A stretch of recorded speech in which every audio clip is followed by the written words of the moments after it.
नमस्कार, अपन झारखंड में आपका स्वागत है। मैं राहुल ओझा आपके साथ। रांची में जेपीएससी अभ्यर्थियों पर पुलिस के लाठीचार्ज के बाद भी हालात सामान्य नहीं हुए हैं और पीटी परीक्षा में असफल अभ्यर्थी जेपीएससी दफ्तर जाने पर अड़े हुए हैं। इस दौरान छात्रों ने अपना रूट बदलकर दूसरे रास्ते से जेपीएससी ऑफिस जाने की कोशिश की है। हालांकि प्रशासन उन्हें समझा बुझाकर उन्हें वापस जाने की बात कह रही है, लेकिन छात्र अपनी मांगों पर फिलहाल अड़े हुए हैं। इधर विधायक नवीन जायसवाल, विधायक भानु प्रताप शाही की अगुवाई में जेपीएससी अभ्यर्थी जेपीएससी कार्यालय के लिए रवाना हुए हैं। तो आपको बता दें कि जो जेपीएससी के अभ्यर्थी हैं वो इस रिजल्ट को कैंसिल करने की मांग कर रहे हैं और इस बीच पुलिस ने लाठीचार्ज भी की, जिसके बाद भी हालात सामान्य नहीं हुए हैं। तस्वीरें आपको रांची की सड़क की दिखा रहे हैं। जेपीएससी कार्यालय जाने की बात लगातार ये अभ्यर्थी कह रहे थे और इनके साथ साथ जो बीजेपी के कई विधायक हैं वो भी इनके साथ सड़कों पर उतरे हुए हैं और लगातार पुलिस की तरफ से ये दलील दी गई कि आप अपनी जो मैसेज है वो आप दे दीजिए, हम उस मैसेज को वहां पर पहुंचा देंगे, इतनी भीड़ वहां नहीं जा सकती है।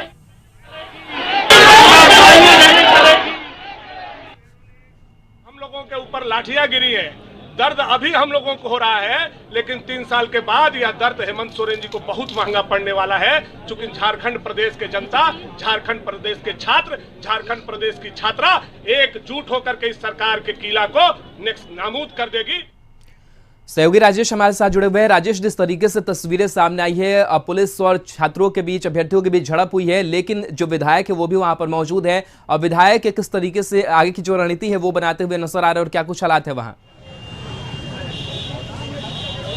जी बिल्कुल, हम जेपीएससी कार्यालय के समक्ष में हैं, जहां गुरुजी के आवास के समक्ष में एक बार पुलिस और अभ्यर्थियों के साथ झड़प हुई। उसके बाद में प्रशासन से अनुमति मिलने के बाद जेपीएससी कार्यालय के समक्ष भानु प्रताप शाही विधायक और हडिया विधायक नवीन जायसवाल पहुंचे हैं, जो अभी जेपीएससी चेयरमैन से मुलाकात करने के लिए गए हैं। बहुत सारे अभ्यर्थी को रोक दिया गया है, कुछ गिने चुने अभ्यर्थियों को ले गया गया है और यहाँ पे पुलिस प्रशासन की चाक चौबंदी है। क्या कुछ यहाँ पे आप लोग की मांग थी, किसके लिए आए थे, क्या ऐसी परेशानी हुई जिसके चलते ये परेशानी हुई? निश्चित रूप से हम कह सकते हैं कि जेपीएससी जो कि एक स्वतंत्र संस्था है, उसको पिछले दिनों आपने देखा होगा कि 7वां, 8वां, 9वां, 10वां एक ही साथ जेपीएससी ने कराया और 200-250 के लगभग सीट को, और उसका जो रिजल्ट का जो परिणाम आया, कहीं ना कहीं एक ही जो परीक्षा केंद्र है उसे सीरियल नंबर जारी हुआ। उसी से यहाँ के जो जेपीएससी के जो छात्र हैं, जो वर्षों से तैयारी कर रहे हैं,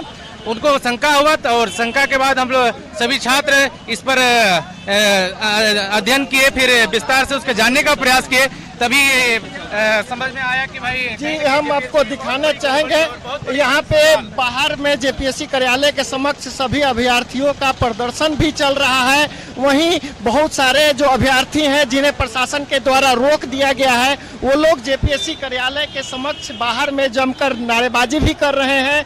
कुछ डेलीगेट्स कार्यालय के अंदर में गए हैं, जिसमें विधायक नवीन जायसवाल और भानु प्रताप शाही हैं। ये सीधे तस्वीर जेपीएससी कार्यालय के बाहर की है। इसके पहले शिबू सोरेन गुरु जी के आवास पे पुलिस और अभ्यर्थियों के बीच झड़प हुई थी। उसके बाद कुछ लोगों को शहर में आने की अनुमति दिया गया था, लेकिन बावजूद रास्ता बदलकर सभी अभ्यर्थी जेपीएससी कार्यालय के बाहर में डटे हुए हैं। पुलिस प्रशासन की मौजूदगी में ये तमाम कहानियां बन रही है। अब देखना होगा कि आगे जो प्रशासन है इन अभ्यर्थियों को किस तरह से हटाने की काम कर रही है और कार्यालय के पास जो पूरे शहर में जाम न लगे, इसको लेकर में पूरी तैयारियां कर रही है। जी बिल्कुल, हम चाहेंगे अगर संभव तो अभ्यर्थी जो वहां पर मौजूद है उनसे भी बातचीत कीजिए, क्योंकि उन्हीं का ये मसला है और इसी मसले को लेकर के वो यहाँ पर पहुंचे हुए। हालांकि जो विधायक है वो जरूर बात इसको पहुंचा रहे हैं जेपीएससी तक। क्या कुछ वो कह रहे हैं? क्या आपकी मांग है? यहाँ आए हैं, पुलिस के द्वारा वहाँ लाठीचार्ज भी किया गया, आप लोग क्या कहना चाह रहे हैं? कहना है कि सही रिजल्ट जारी करे, जो धांधली हुआ है उसमें सही करे, और सिर्फ हजारीबाग, लोहरदगा ये सब में पूरा धांधली हुआ है। साहेबगंज एक रूम में 17 स्टूडेंट पास हो गए, 33 सीरियल बाई 33 स्टूडेंट पास किया एक रूम में, वो भी कंटिन्यू एक रूम से 17 सीरियल वाइज, कोई आगे पीछे नहीं है। मांग यही है कि पीटी का रिजल्ट कैंसिल किया जाए और फिर से एग्जाम लिया जाए और जेपीएससी को भंग किया जाए और ये चीज यूपीएससी को सौंप दिया जाए। यूपीएससी में बंदे फेल होते हैं, लेकिन वहाँ विरोध नहीं होता है। क्यों नहीं होता है? हमारी हेमंत सोरेन कहते हैं कि जो बंदा आंदोलन कर रहा है वही बंदा आंदोलन कर रहा है जो फेल हुआ। तो क्या यूपीएससी में फेल नहीं होते लोग? वहाँ आंदोलन करने नहीं जाते?